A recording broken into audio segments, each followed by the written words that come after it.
Welcome to Psych Sessions Careers, a podcast about how students can identify and prepare for careers that fit their unique interests and how instructors can help. I'm your host, Stacey Spencer. Whether you're a student trying to figure out what you'll do with your undergraduate psychology degree, an instructor who's looking to add to what you're already doing to support career preparation, or an instructor who wants to help but doesn't know where to start, these conversations are for you. Let's talk about careers.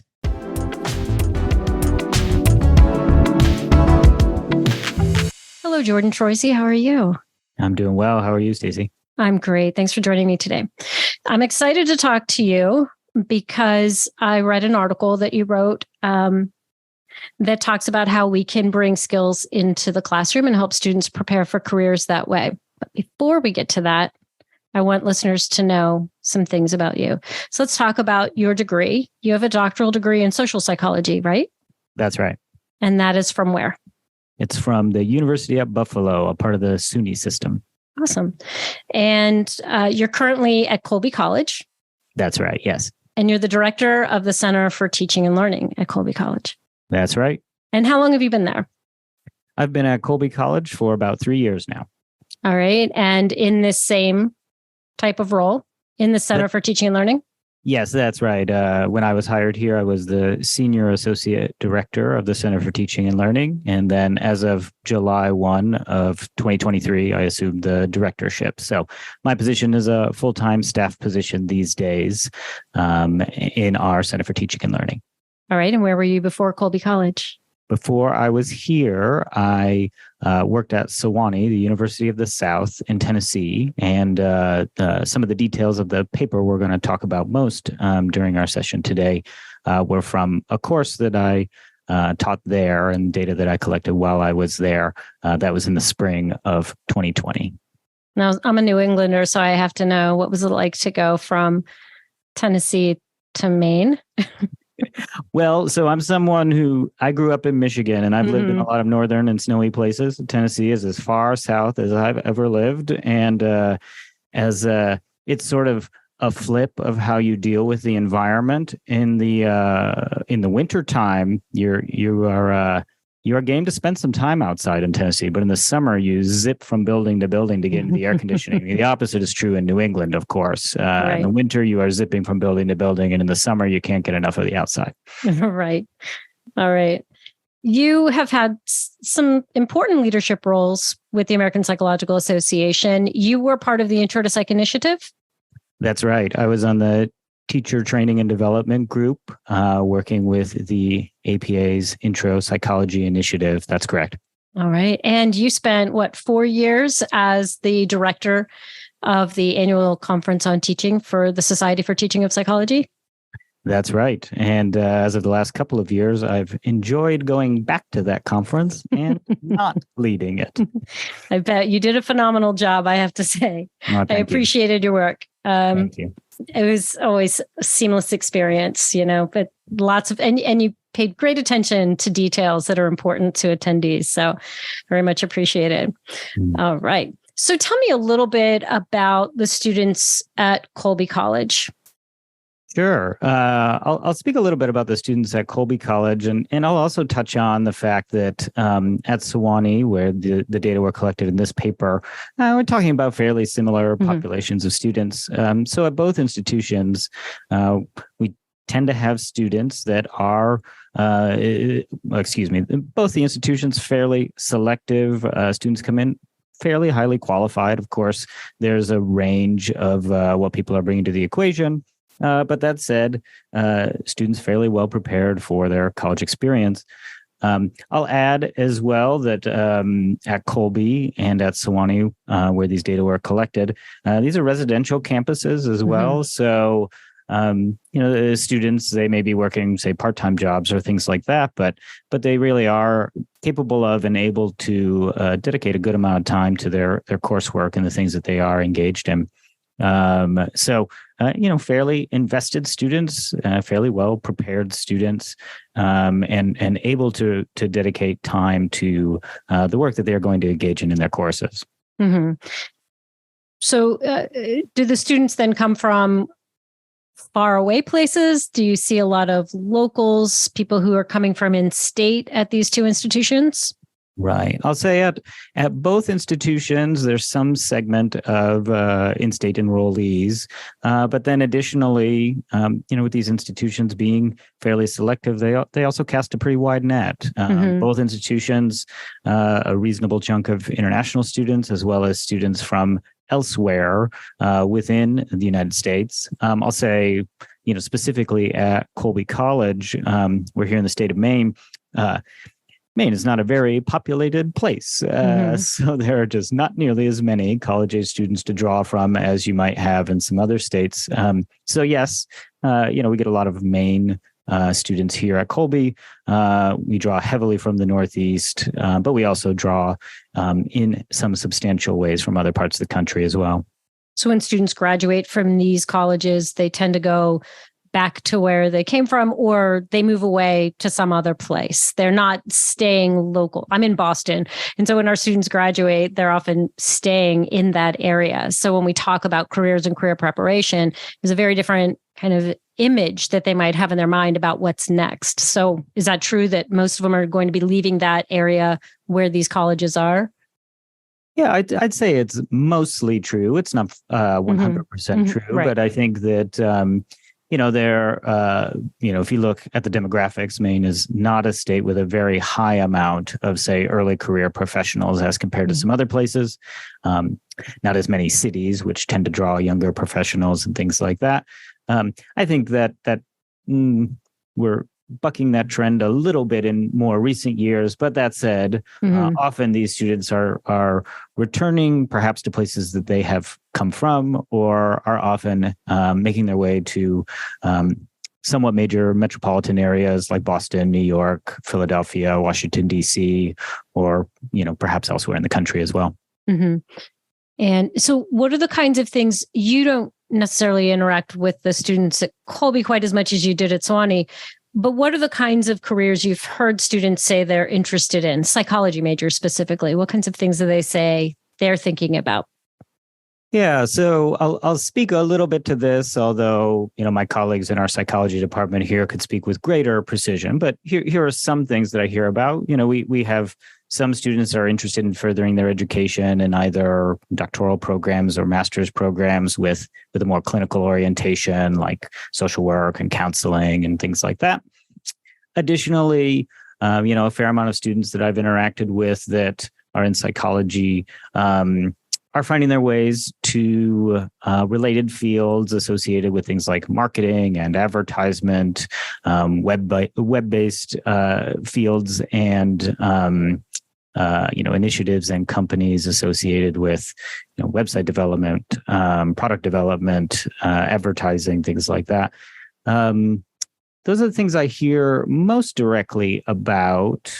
I suppose I'd add one more to that list. I'd also say that there are some students that fairly directly have an interest and move towards some service-oriented fields, nonprofits, community outreach type groups. I hear about that quite a bit as well. When you mentioned they're interested in careers related to marketing, the web-based work, to me, that's pretty savvy about the applicability of psychology. So are they coming in with that understanding that psychology applies broadly, or are they getting that through their coursework and interactions with faculty?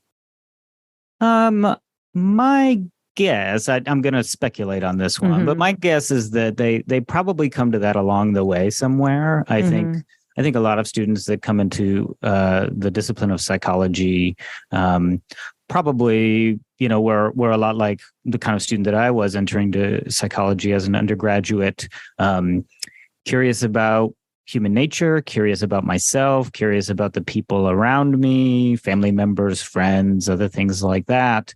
Wanting a sort of a greater degree of, say, self-understanding or understanding of the world.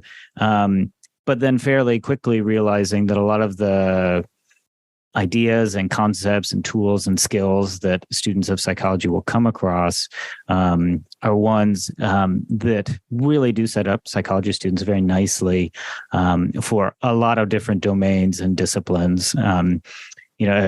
some years ago, Eric Landrum has, through papers and through talks, really communicated that folks with degrees in psychology have skills that can go any number of directions, but it's not so clear at the outset that there's precisely one domain that they might go into, unlike, say, a field like nursing or accounting, where degrees in those fields tend to make good nurses and accountants. Right. Yeah, it's one of the tough things with mentoring students is we want to fight against that misperception that you cannot do anything with a bachelor's degree in psychology, or if you're going to go to graduate school, it must be in psychology, with the extreme opposite, which is you can do anything. Because when you say you can do anything and you start rattling off the things, that becomes quickly overwhelming. So one is a very fixed and safe. Okay, well, if I like psychology, that's the direction I need to go, and it's safe and it's clear, like the nursing students, the engineering students, the business students, perhaps. And then you've got this other way of answering that makes it seem like chaos. Like, how do I pick now? How do I pick? And that's where I think the real fun can be if we provide students with many opportunities to figure out who they are. The interest in psychology is learning a little bit more about yourself. Well, you really do need to stop and think about who you are, what you like, where your skills are, the skills you have that you enjoy the most. You may have skills that, yes, I can do that, but that's not really where the fun is for me. That's not where the satisfaction or joy is for me. And so pulling those pieces together for students is a real challenge. Our focus is going to be on skills. Before we get to that, I want to know, was there a time in your childhood that someone asked you to declare what you were going to be when you grew up? And I'm talking little. I don't think so. I can't recall a time. That's a question that I don't like, and for young people, right? And actually, I don't really like it for adults either. And it's a question that I'm not someone with children, but among folks that I know that have children, it's a question that if I'm ever interacting with them, I try not to ask because I find it limiting. I find that it's probably not going to give me the kind of answer that I would be interested in anyway. I think what I'm more apt to ask about is, what is it that folks like doing? Yes. Often the way that I frame it or say when advising students and thinking about where they might go career-wise, job-wise. I used to advise lots of students when I was a faculty member. I'd usually ask them, what are the kinds of behaviors and activities that you like to engage in? Right? Do you like being around people? Do you not like being around people? Do you like looking at data? Do you like building things? Do you like creating things in an artistic or aesthetic way? I found that for me was a better question to get people talking about the directions that they wanted to go. So one, it doesn't focus them so squarely on like, oh, well, this job, that's a good job to have, or that's a job that my dad told me was a good idea. Right. But instead focuses folks on, like, what could I see myself doing? And then if I were to do a lot of this, would I find it satisfying, enjoyable, or would I quickly tire of it? Right. I added to that questions about your day. What would be a good day for you? Would it be sitting in front of a computer in a cubicle? Sounds awful to me. So even just saying those words sounds like I'm describing a bad thing. But for other people, that might be really nice. I have my space. This is where I do my work. I spend my workday here and then I leave it. Or would you enjoy being up and moving around? Now, it's the beauty of being a professor. One of the things I love is I sit, I'm up, I move around. I have social time. I have quiet time. I have lots of things. There's times I'm thinking and writing. Other times I'm talking and interacting. And I try to explain to them one of the reasons I love my job so much is that it's meeting all of those needs for me and all those interests and all of those ways I like to spend my time. And so if you don't want to be on your feet all day, you may want to think very carefully about some professions where you'd be expected to be on your feet all day. So we need to think about that. Yeah, I agree wholeheartedly. I too happen to be someone who likes that kind of variety. And I find it in my current work. There are some days where I'm squarely at my desk, and there are other days where I barely see my desk at all. I drop my things off and then go lead a workshop and things like that. So Right. I hear you, and I think those are good good questions for students to entertain as they are thinking about what their work life might look like. Mm-hmm. The other thing in what you were saying is a distinction I like to make between this idea of what are you going to be and what are you going to do? And we know that if we say, what do you want to be? That's an identity question. That's a who will you be? You, and when you get there, I am, as opposed to I do. And I think for me, my experience has been that there is a lot of focus on what you do as being who you are. And I would like to see that kind of detangle. I agree. And I think, it relates back to something you were mentioning earlier, that I think one of the difficulties about that is that it seems to be something seems very final and sort of fatalistic and like there is no room for change or growth or, movement in a particular direction, which, I think for lots of folks, it sounds pretty intimidating. Mm-hmm. For me, I think when students have asked me about, my own career trajectory or what's it like to do the job that I have, say when I was a professor or in the role that I have now, I think they are often looking for some comfort in the idea that it's like, I've got it all figured out and I know exactly what I'm going to do. And, 1 year to the next looks a lot the same. But what I often say is probably an answer that they are not wild about is that I'm still figuring it out. Mm-hmm. And, though I can understand for students who are trying to figure out what that big next step for them is, that's perhaps not a very satisfying answer. It's a truthful answer for me. And I also think it's one that allows them to understand that whether it's in 2 years, 5 years, 10 years, they're going to keep doing what they're doing and keep figuring it out and figure out if there are new directions for them that they want to head in, that's not weird or strange or a disappointment to someone, either their family or their partner or their mentor or anything like that. I think what advisors and mentors want the most is to allow their students, the young people that they interact with, to keep pursuing their passions, following what they love, and going in the directions that seem right to them at the time.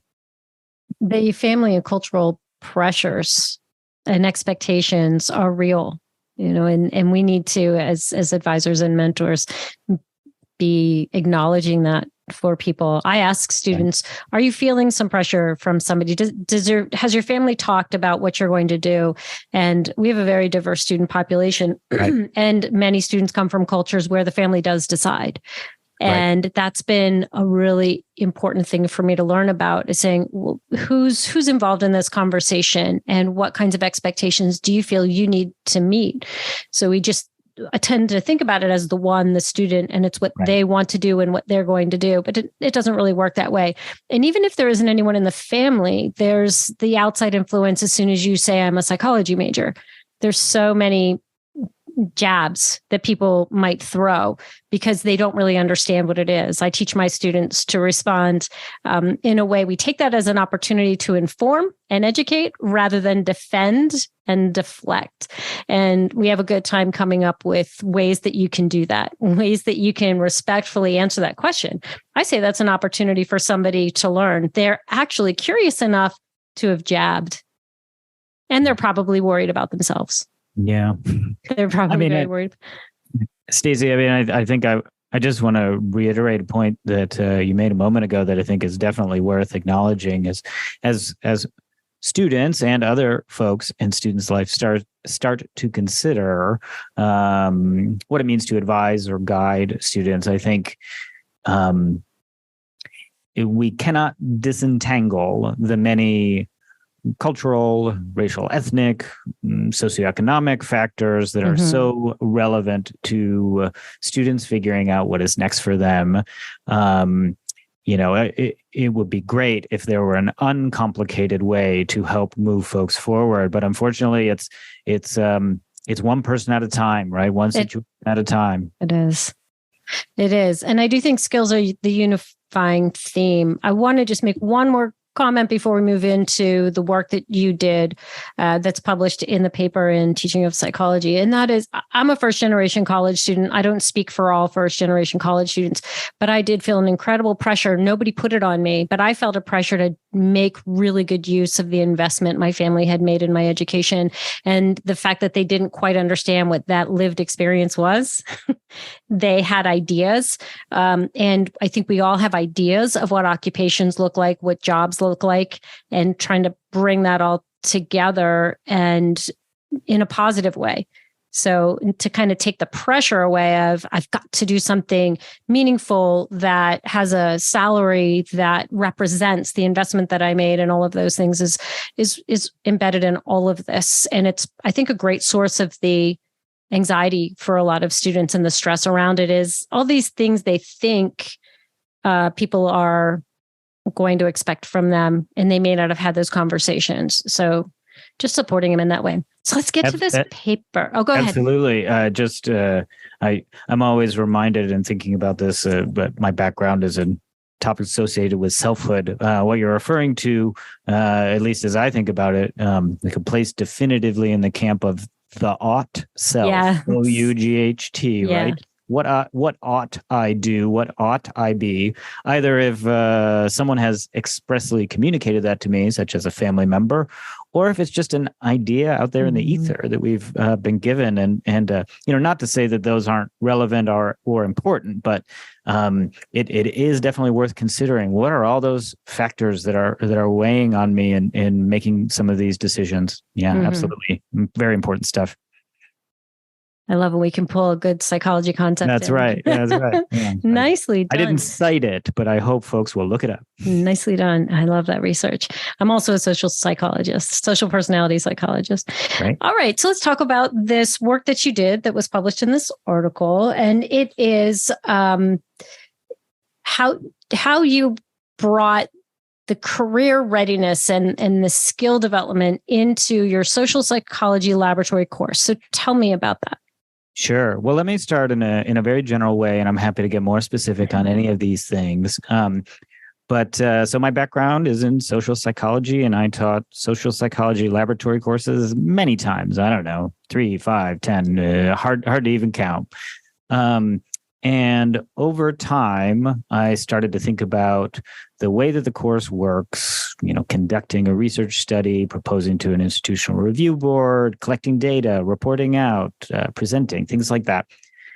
I came to think about all these things as saying, like, there's a lot of really rich skill development happening here, right? We're not just talking about doing some readings and taking some tests or things like that. So I started to think really concretely about what are the skills that students are developing in a laboratory course, and in particular, my laboratory course. The course itself is one where students have a really in-depth team-based research approach experience. They go through all the steps of conducting a research study and so on and so forth. So I wanted to get really direct about examining the assumption I was making that students were developing these skills along the way.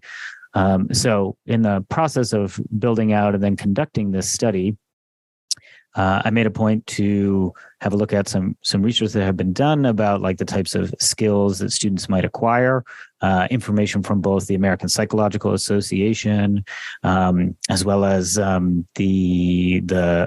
what's it called? The NACE, the National Association of Colleges and Employers, right, to say what are the kinds of skills we're hoping folks that will develop during their college years.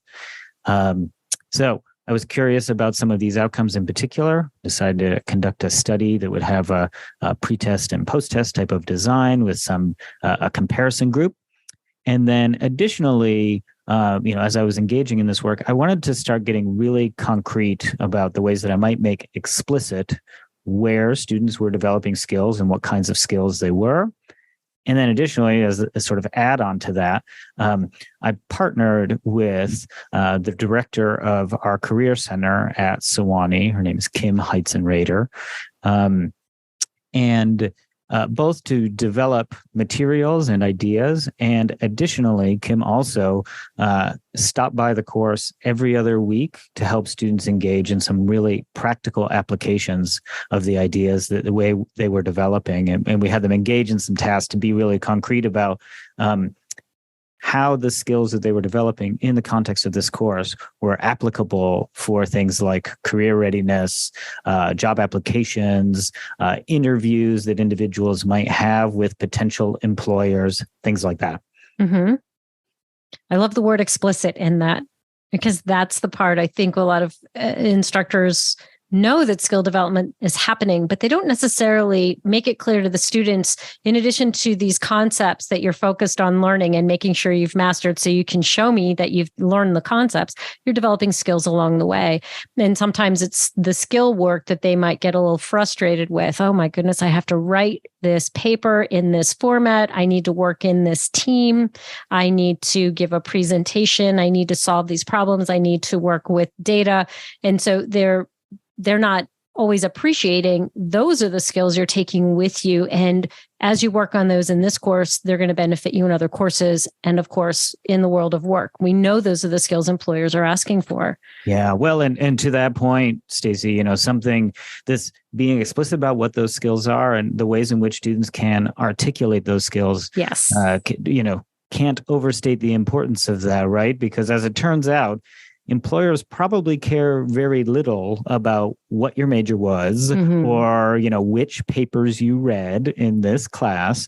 But what they do care about is, this is the kind of work where you'll be pitching things to clients. Right. Can you pitch things to clients? And if so, communicating about those skills that folks have developed is a much clearer pathway to being able to articulate, could I do this work at this employer? And what I like is having this person come from career services. They're focusing on different aspects and they're doing it over time. It's not one day. You didn't just put it in one class meeting. Hey, guess what, students? You developed a lot of skills, or you are developing a lot of skills. Here's what they are. And here's how they might, here are ways these might show up. But it is different in how you communicate those skills on a resume, in a cover letter, and in an interview. And what you're giving them is an opportunity to think through, when I get an interview question, how can I use what I did in this class? And again, I think teamwork, describe a situation where you worked with a team and it didn't go well, or a time when it went very well. Yeah. What did you do to support that team? What are some of the problems you needed to solve, and how did you solve those? Those are kind of classic behavioral interview questions. So is that the kind of work that this person was doing? Yeah. So I could say 1,000 words about this. I'll try to say fewer than 1,000. But yes, I mean, we sort of scaffolded and helped folks move through some ways of thinking about what it would mean to do this kind of work on a regular basis. So as I said, my colleague came in every other week to work with our students. Early in that process, students did an examination of some job and internship postings that our career services office had. They had a look, and then we had them map onto those jobs the skills from the APA's skillful psychology student. This job is requesting this type of skill. Yes. We had students identify the types of skills that they wanted to work on, either say for this hypothetical job or for they themselves. And then we had them identify ways that either in this class or in other classes, they were honing some of those skills, right? What kinds of experiences have you had that are helping to build those skills? Later on in the course, we had them revisit their resumes so they could figure out ways that they were articulating not just aspects of say their major or their coursework, but what skills they were developing. And then later, this for me was sort of the real home run of my work with Kim Heitzen-Rader and of the course, of the sort of skill development features of the course. So we had students prepare for some interviews, either mock interviews or many of them were applying for things like student internships. So they really had legitimate interviews forthcoming, where we would pose to them, like on a worksheet, fairly standard interview questions that might come up. And we created this as an alignment grid. We said, identify a skill that you've been developing that would help you do this thing or resolve this matter. And then additionally, provide next to it an example or a story you have that you could talk about during your interview to demonstrate this skill, right? So you're not just sort of saying like, I'm a great problem solver. Right. You have to articulate, well, here was the circumstance, here was the problem I solved, here's how I got from A to B.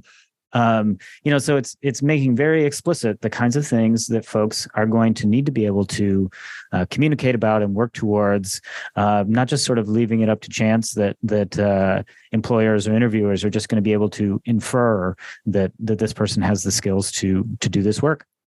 Jordan, I love these kinds of activities that you had students engaging in. They're things that I do in my career seminar series. I believe that when they start seeing job descriptions, they have a very different understanding of what the world of work looks like and what the expectations are and the hiring part. Yeah. When employers are looking for someone to fill a position, what are they really looking for? I love that. Something else you've said, and I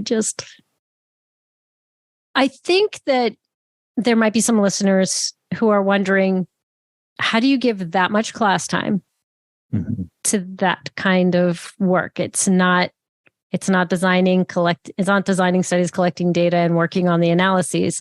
So how did you find room for that during class? Yeah, it's a good question. So I could answer it in a number of ways, and I might answer it in a few ways. But the first thing that I'll say is, you got to pick what's important to you. And for me, seeing where this course had gone and the types of things that students were getting involved in, it was quite clear that like the development of the skills was happening anyway. I just wanted to accentuate and focus on and allow students to come to understand and articulate those things. Another way that I'll answer that question, even the work of the Introductory Psychology Initiative. Now, of course, that's even looking at the introductory level courses, which are, if anything, even broader, and we have even less time to focus on, say, skill development or things like that. Even the recommendations of the Introductory Psychology Initiative suggest that we don't have to let content be king. Yes. So don't get me wrong. There's great content out there. In fact, in psychology, there's way more great content than we could squeeze into any course. So I leave it up to instructors to make some tough choices, and they are tough, to sort of say, you know what, if there were 80 major topics in social psychology, I'm not going to get to all of them. There's no way that I could. So I'm going to make some tough choices about what's not going to get a lot of my time with students. Like if they're curious, they'll find out about them in other ways. They're in textbooks, they're in lots of other things. But I'm going to make some tough choices and say, I'm going to spend a little less time on content piece A, B, and C so that I can focus on these other things. It's not easy. I hear you. Like it really did, for me, cut a lot of content. But the substitution that I had for it was one that I actually really enjoyed, and I think students really enjoyed as well. Knowing that I was not going to be able to spend a lot of time with the general content areas that I had typically included in this laboratory social psych course, what I did is that towards the end of each week, I sent a poll to the students about the general content topics that I might cover in the next week. And I said, there are 5 that I generally will touch on in this domain, but I think we're only going to have time for 3 of them. What are the ones that you're most interested in? And then I just went with the 3 that they were most interested in. There you go. There you go. Here's the deal. They love the sound of that. And I did too, right? So it really leveraged their interest and motivation in those domains. For me, it made the making choices about content a lot easier, right? They said, these are the things. And then I felt satisfied saying like, all right, what I might have otherwise spent, quote unquote, an hour and 20 minutes lecturing on, it's just going to be 90 minutes or it's going to be 80 minutes this week. Right. I think another way that instructors can approach the shift to working on skills in the class away from the instructors providing all the content is use content as a way that students are developing the skills. And by that, I mean, have them pick topics that you won't get to, and they can work together in small groups, and they're going to create something. It doesn't have to be the traditional paper. It could be, if that's important, if writing an APA style literature review is important, you can do that, but they can also package it in a way that would be suitable for another audience. But if they're working in groups, you could add, depending on the enrollment in your class, 5 to 10 more topics that you wouldn't have covered, but they are, and then they're demonstrating they're going to see each other's work. So they're still going to learn a little bit from everybody else. But the class time is being spent with students working on the skills that are important and helping them, as you did with someone from career services coming in. And if you don't have someone from career services, that's fine. There's other ways that you can think about that. They may have resources you can share with your students if they don't have the time to physically come to your class or the schedule just doesn't work. There's a lot of creative ways people can do that. Yeah. Now, let's say a student is listening and they don't have an instructor who's doing this in their courses. What advice do you have for them to make the connections between what they're doing in their courses? And it doesn't just have to be psychology courses, right? They're developing skills across departments and the coursework that they're completing. Absolutely. What advice do you have for them? What are some ways that they could get somewhat of a similar experience in thinking about the skills they're working on? Sure. I'd say the first thing that I think of is if there exists a career services office on your campus, do what you can early and often to get in touch with them. They're the folks that have the experience, the guidance, the resources, the tools that will be immensely helpful for students as they're moving forward. So that would be my first recommendation. A second one I have to get sort of more targeted on some of these ideas is if this individual is interested in applying a lot of the ideas from their coursework, their major, their discipline, to what their future work might be, to bring those ideas to that career center, career office on their campus to sort of say, here are the things that I'm working on, here are the kinds of assignments, or here are the things that I get really jazzed up about. What are the ways that I could articulate this, or what is it that employers see in doing some of these things that would be valued, that would set me up for what's next? I think, connecting with what that relevant office is going to be an immensely important step in moving forward. And then additionally, really zeroing in on some of the specifics about that individual, that course, they're interested, will help propel them forward. Right. And I always suggest get a copy of the Skillful Psychology Student. That wouldn't hurt either. It's easy enough to Google Skillful Psychology Student because the domains and the skills outlined in that document make it very simple to assess where you are. What are the skills that I don't have yet? And how can I work on those rather than avoid the courses that focus on those skills I don't really like as much or feel as confident in? Maybe I need to, get into those courses and do that for the long haul. It's easy to maybe avoid them now, but let's get into them now. That's good advice. Absolutely. Yeah. And then, of course, people who are listening who might be thinking, let's dive into this and maybe let's get the department involved. I think some coordination would be important. I think it would be a little redundant for students if this happened in every course. And certainly career services couldn't send somebody to every single course. But I think a lab course, a research methods course, if a department doesn't have a set of lab courses, but they have research methods, those are really good core places. And if, I have a career seminar series, so I luck out, it's happening. That thread is happening there.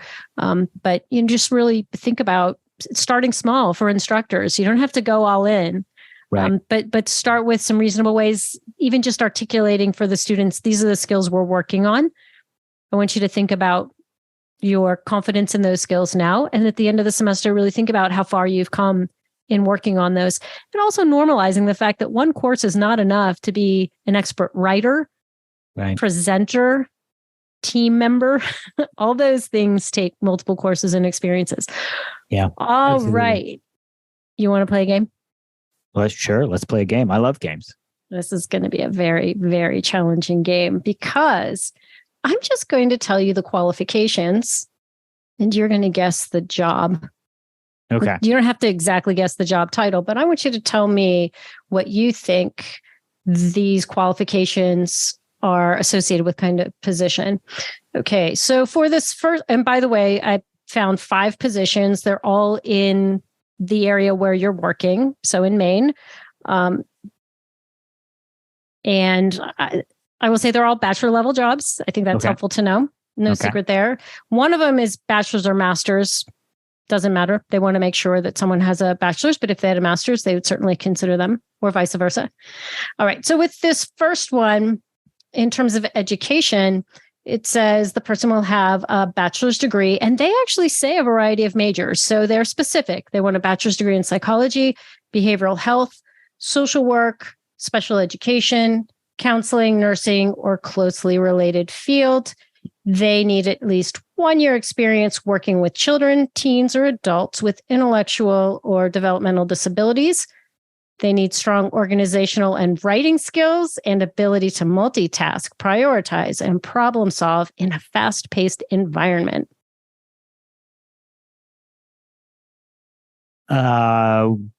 My guess is that it's going to be somewhere in the domain of education or special education. That's what I'm going to say. How'd I do? It's an adult case manager. Not really close. Not really close. No, not in terms of the education.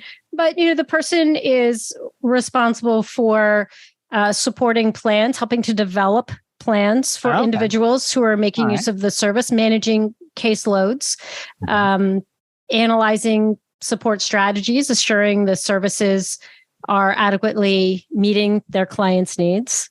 Yeah. I don't know if I saw. You give me like quarter credit on that one. That's fine. Yeah. Are you worried about the points you're earning? Is it hard to fail? I try not to be the older I get, but old habits die hard. Yeah, very successful people like you, I can imagine. People who've done the variety of important jobs you've had. That's just something that's going to be important. But I will tell you, it's very much okay. This is the hardest game I think I have of all my games for this podcast. All right.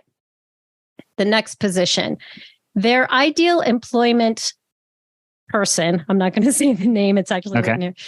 That person needs to be creative. They have to be a strong problem solver, good at brainstorming creative solutions. That's a very first bullet point, is creative.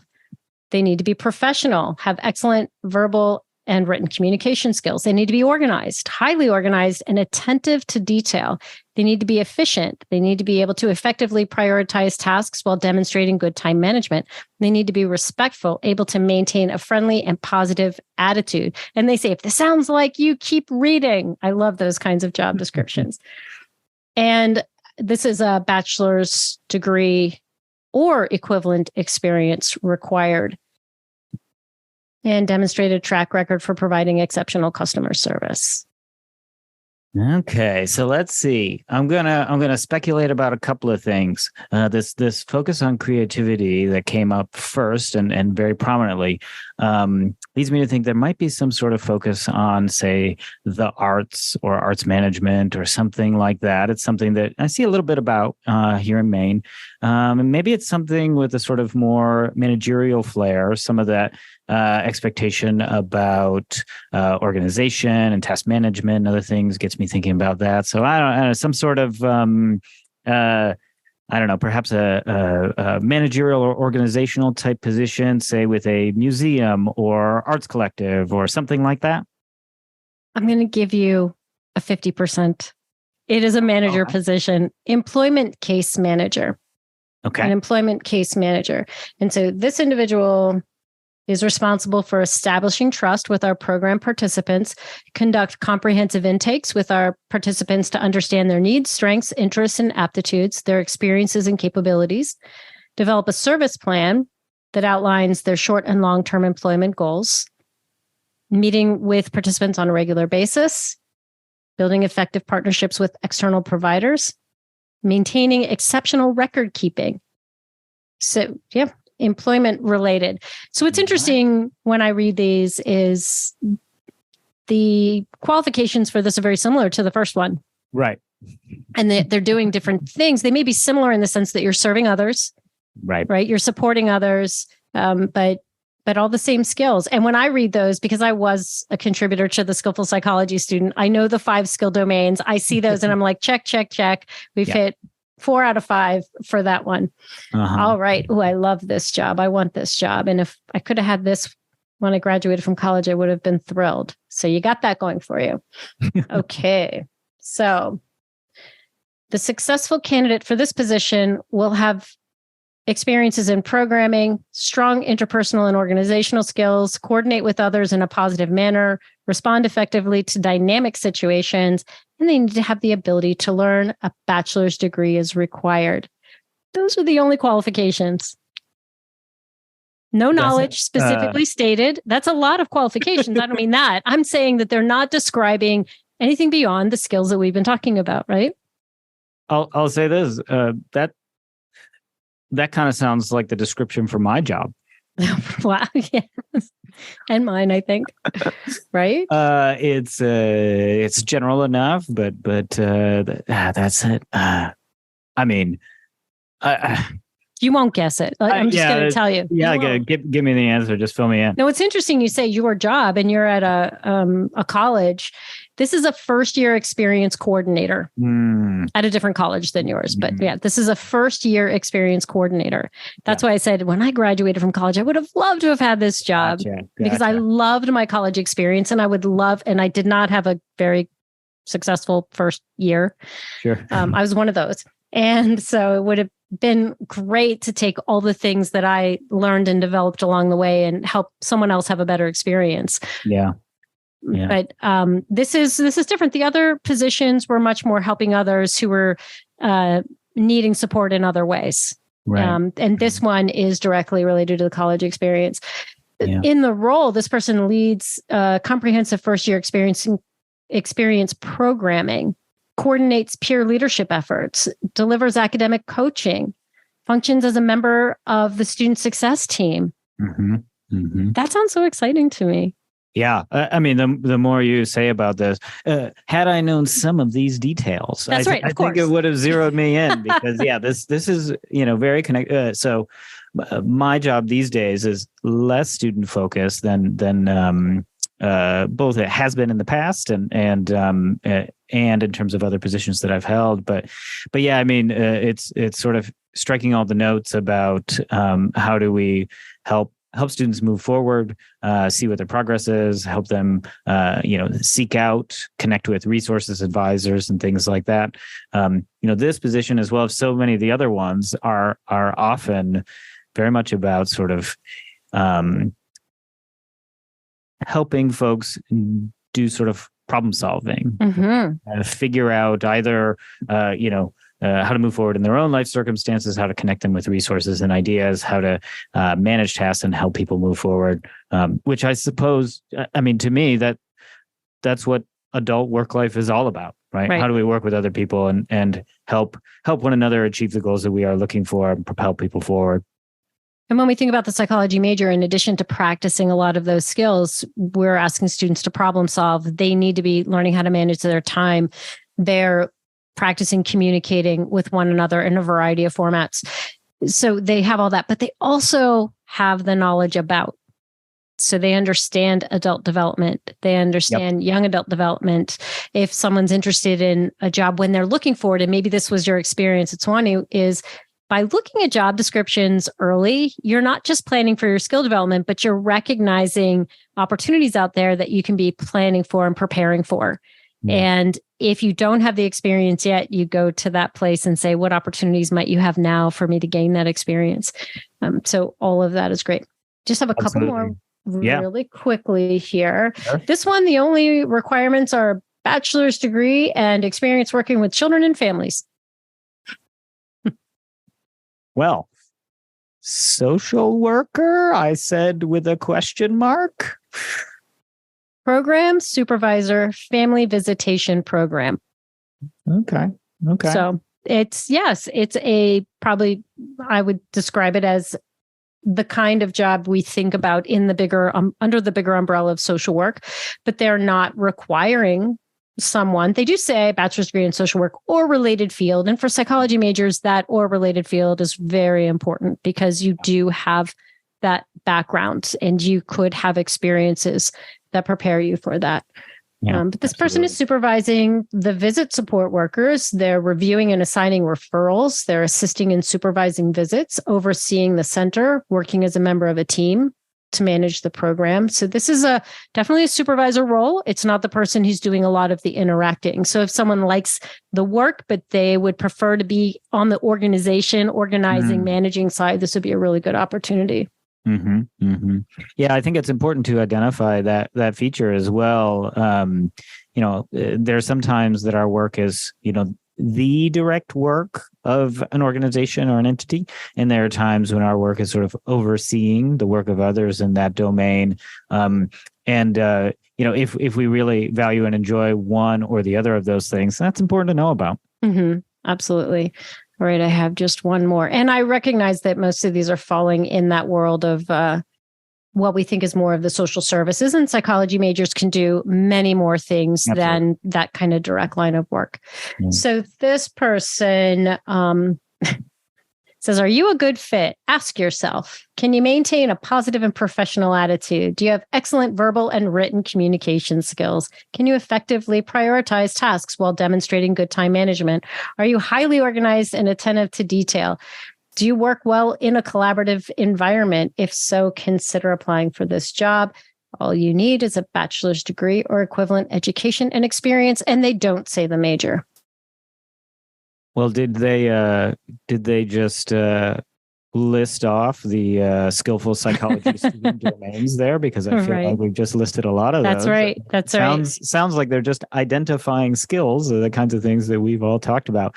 Oh boy, I'm at a total loss on this one. I have no context, so I'd venture a guess, but it'd be a completely random guess. And I'm wondering, how many situations before learned helplessness has developed. I mean, this is number 5 out of 5.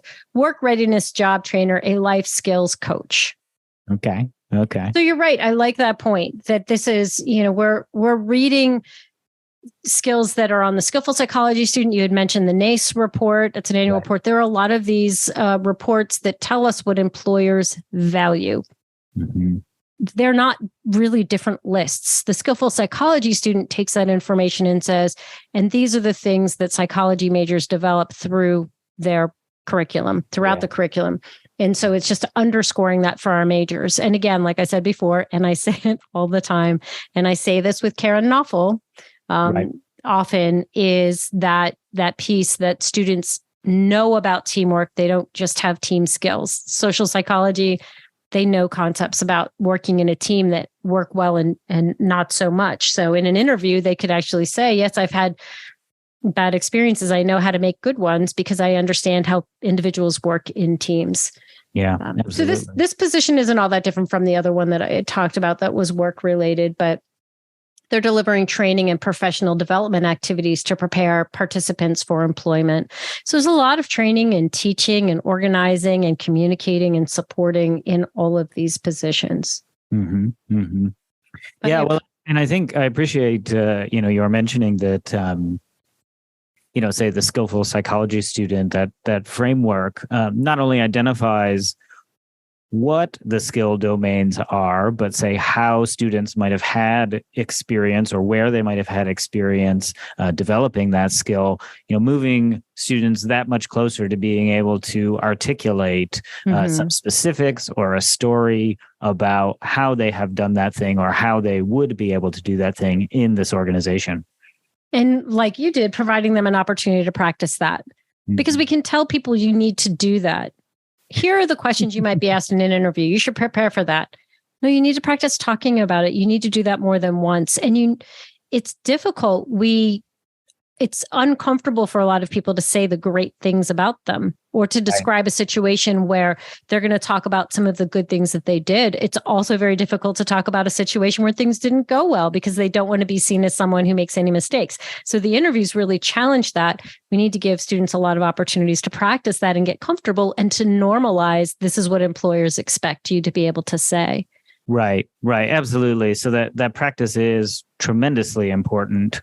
Being able to articulate it as well in a way that is neither too self-deprecating nor too grandstanding. Right. The way I often try to think about it is, what is the thing that I want to say, and how can I remove some or all of the adjectives from that sentence? So this is not just about how great I was at this, but what concretely did I do, and what were its consequences, and how would that translate into this specific domain? Excellent. Thank you, Jordan. I had a great time. This was fun. I love what you did in your course. I hope other people will do something similar. There's lots of ways that they can adapt and adopt and all of that. So thank you for sharing. Of course. And I'd say I'm happy for folks to reach out to me if they're ever curious about talking about these ideas some more. And let me also say that this is the most fun I've had at a game where I did terribly. It was a blast. I'm glad it was fun. I feel like I torture people through this game because I set them up to not be able to answer, always making the point, and people have listened to more than one episode know, always want to make the point that job titles, they really don't tell us much, and job descriptions tend to include the same kinds of skills. So finding that place, spending the time looking through job opportunities and really thinking about, like we were saying earlier, what do I like? What's meaningful for me? What are topical areas where I want to apply these schools? What are the settings in which I want to apply these great skills that I have? But also make sure you're working on those skills so you're ready for all those options and you can be at the top of the list of great applicants when it happens. That's right. Absolutely. That's the name of the game. Well, thank you again, Jordan. All right. Thank you, Stacy. Bye-bye. Bye-bye.